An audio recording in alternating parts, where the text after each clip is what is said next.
TD channel पर आप लोगों का स्वागत है। इसके पहले हम फ्यूचर कंटिन्यूअस टेंस पढ़ा चुके हैं और आज यहाँ पर आपको फ्यूचर परफेक्ट टेंस के बारे में बहुत ही अच्छी तरह से बताया जाएगा। जो लोग चैनल पर नए हो लाइक और सब्सक्राइब करें। देखिए, फ्यूचर परफेक्ट टेंस की पहचान क्या होती है कि ऐसे वाक्यों के अंत में हमको चुकेगा, चुकेगी, चुकोगे आदि शब्द आते हैं। हिंदी वाक्यों में आदि शब्द मिलते हैं, तो इससे हम पहचान कर लेते हैं कि फ्यूचर परफेक्ट टेंस है। अब फ्यूचर परफेक्ट टेंस के अफर्मेटिव में देखिए, अफर्मेटिव में ये दो प्रकार के बनते हैं। एक सिंपल फ्यूचर होता है और एक कॉम्प्लेक्स सेंटेंस। सिंपल सेंटेंस और कॉम्प्लेक्स सेंटेंस।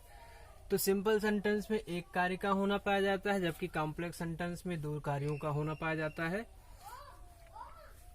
तो नियम क्या होता है सिंपल सेंटेंस के लिए? सिंपल सेंटेंस के लिए हम देखते हैं कि सब्जेक्ट के साथ शैल हैव, और शैल हैव का प्रयोग किसके साथ होता है? आई और बी के साथ होता है। जबकि विल हैव का प्रयोग किसके साथ होता है? अदर सब्जेक्ट के साथ होता है। अदर सब्जेक्ट में ही, सी, इट, दे आदि आते हैं, यू भी आता है। अब देखिए सिंपल सेंटेंस का स्ट्रक्चर कैसे चलता है। सिंपल सेंटेंस में होता है सब्जेक्ट, सब्जेक्ट के साथ हेल्पिंग वर्ब, हेल्पिंग वर्ब के साथ वर्ब की थर्ड फॉर्म और फिर ऑब्जेक्ट लिखते हैं। जैसे सिंपल सेंटेंस का एग्जाम्पल है, वह अपना पाठ याद कर चुकेगा, तो ये लिखेंगे he will have learned his lesson. He will have learned his lesson. जी हाँ, विल हैव का प्रयोग सिंगुलर सब्जेक्ट के साथ ही के साथ किया गया है और इसके साथ वर्ब की थर्ड फॉर्म का प्रयोग होगा और फिर ऑब्जेक्ट के लिए अपना लेसन आ गया, तो यहाँ पे क्या हो गया? His lesson. अब बात करते हैं कॉम्प्लेक्स सेंटेंस। कॉम्प्लेक्स सेंटेंस कैसे बनता है? तो कॉम्प्लेक्स सेंटेंस में यदि हमको वाक्य में पहले शब्द लगा हो तो उसके लिए हम बिफोर का प्रयोग करते हैं। बिफोर का प्रयोग करते हैं तो बिफोर में क्या करते हैं कि फ्यूचर परफेक्ट टेंस को सबसे पहले लिखते हैं, फिर बिफोर लगाएंगे, फ्यूचर इंडेफिनिट टेंस का प्रयोग करेंगे और सिंपल फ्यूचर इंडेफिनिट टेंस में करते हैं। कॉम्प्लेक्स सेंटेंस में सबसे पहले अगर आफ्टर का प्रयोग इसमें बीच में आ गया तो फ्यूचर इंडेफिनिट आगे लिखते हैं, फ्यूचर परफेक्ट को पीछे लिखते हैं और बीच में हम आफ्टर का प्रयोग कर देते हैं। फॉर एग्जाम्पल उदाहरण लेते हैं, 7 बजने से पहले हम अपना खाना खा चुके होंगे। अब यहाँ पे देखते हैं कि जो काम पहले हुआ हो उसको हम फ्यूचर परफेक्ट में लिखते हैं। खा चुके होंगे अपना खाना, तो ये आपका जो है ये पहले काम हो रहा है। 7 बजने का समय ये बाद में हो रहा है और दोनों के लिए पहले का प्रयोग किया गया है। तो पहले के लिए क्या लगाते हैं हम? बिफोर। क्या लगाते हैं? बिफोर लिखेंगे। बिफोर हम अपना खाना खा चुके होंगे। Will shall have eaten our food. पहले के लिए बिफोर लगाएंगे 7 बजने का, it is 7। Before it is 7 ये हो जाएगा। अब देखिए फ्यूचर का नेगेटिव सेंटेंस, फ्यूचर परफेक्ट का नेगेटिव सेंटेंस। तो जिसमें नहीं शब्द आ जाता है तो क्या करते हैं? विल, शैल और हैव के बीच में नॉट का प्रयोग करते हैं। विल, शैल और हैव के बीच में नॉट का प्रयोग करते हैं। एग्जाम्पल देखिएगा, सोने से पहले बच्चे ने दूध नहीं पिया होगा। हमने बताया जो काम पहले होता उसमें हम परफेक्ट का प्रयोग करते हैं। तो सोने से पहले बच्चे ने दूध नहीं पिया होगा, ये काम पहले हुआ है, बच्चे ने दूध नहीं पिया होगा। अगर हम नहीं हटाते तो बच्चे ने दूध पिया होगा ये हो जाता। तो नहीं जुड़ा हुआ है तो लिखेंगे the child will not have drunk the milk. पहले के लिए हम लगाएंगे बिफोर, सोने से पहले। तो कौन सो रहा है? सब्जेक्ट को हम रिपीट करेंगे, ही। बच्चे के लिए आ गया बिफोर ही स्लीप्स। ये हो जाएगा सेंटेंस का ट्रांसलेट।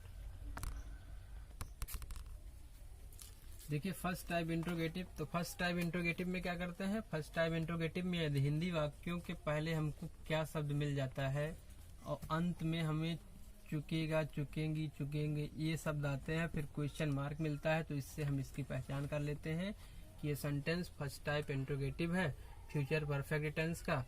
तो फर्स्ट टाइप इंट्रोगेटिव में क्या करना है हमको?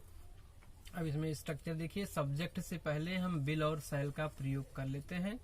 कंपाउंड हेल्पिंग वर्ब है, विल हैव और शैल हैव दोनों होता है। तो विल और शैल को सब्जेक्ट से पहले कर लेते हैं। सब्जेक्ट के बाद हम हैव का प्रयोग करेंगे, फिर वर्ब का थर्ड फॉर्म और ऑब्जेक्ट। अब ये काम पहले होता है, अगर बिफोर लगा हुआ है कि ये काम पहले हो रहा है तो फ्यूचर परफेक्ट में लिखते हैं। और आगे का जो भाग होता है, दूसरा काम जो होता है ये बाद में होता है, वो फ्यूचर वो प्रेजेंट इंडेफिनिट में लिखा जाता है। तो प्रेजेंट इंडेफिनिट क्या होता है, या तो सिंगुलर सब्जेक्ट के साथ वर्ब में ऐसे IS लगाते हैं, या फिर प्लूरल सब्जेक्ट के साथ केवल वर्ब की फर्स्ट फॉर्म का प्रयोग किया जाता है। एग्जाम्पल देखिए क्या होता है। एग्जाम्पल में देखते हैं हम, क्या 7 बजने से पहले लड़के मैच खेल चुकेंगे। तो लड़के मैच खेल चुकेंगे, ये काम पहले संभावना की जा रही है। Will the boys have played the match, और बिफोर लगाएंगे पहले के लिए, before it is 7 before the clock struck 7, ये भी कर सकते हैं बिफोर इट इज 7।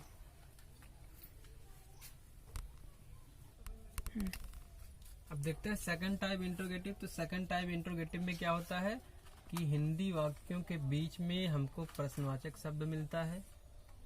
ठीक है, हिंदी वाक्यों के बीच में प्रश्नवाचक शब्द मिलता है, और इसके अंत में हमको क्वेश्चन मार्क लगा रहेगा, फिर चुकागा चुकेगी ये पहचान दिया होगा। तो इससे हम पहचान जाते हैं कि ये फ्यूचर परफेक्ट का सेकंड टाइप इंट्रोगेटिव है।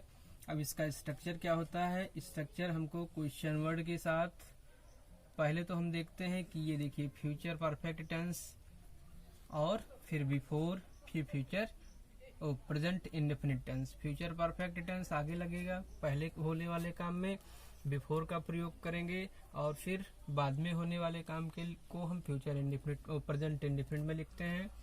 तो ये देखिए फ्यूचर परफेक्ट में स्ट्रक्चर क्या चलेगा, क्वेश्चन वर्ड प्लस विल या शैल सब्जेक्ट प्लस हैव, और वर्ब की थर्ड फॉर्म ऑब्जेक्ट का प्रयोग किया जाएगा। इसके बाद हम बिफोर लगाएंगे, और फ्यूचर इंडेफिनिट में सब्जेक्ट प्लस वर्ब की फर्स्ट फॉर्म में IS का प्रयोग किया जाता है, और अंत में क्वेश्चन मार्क लगेगा।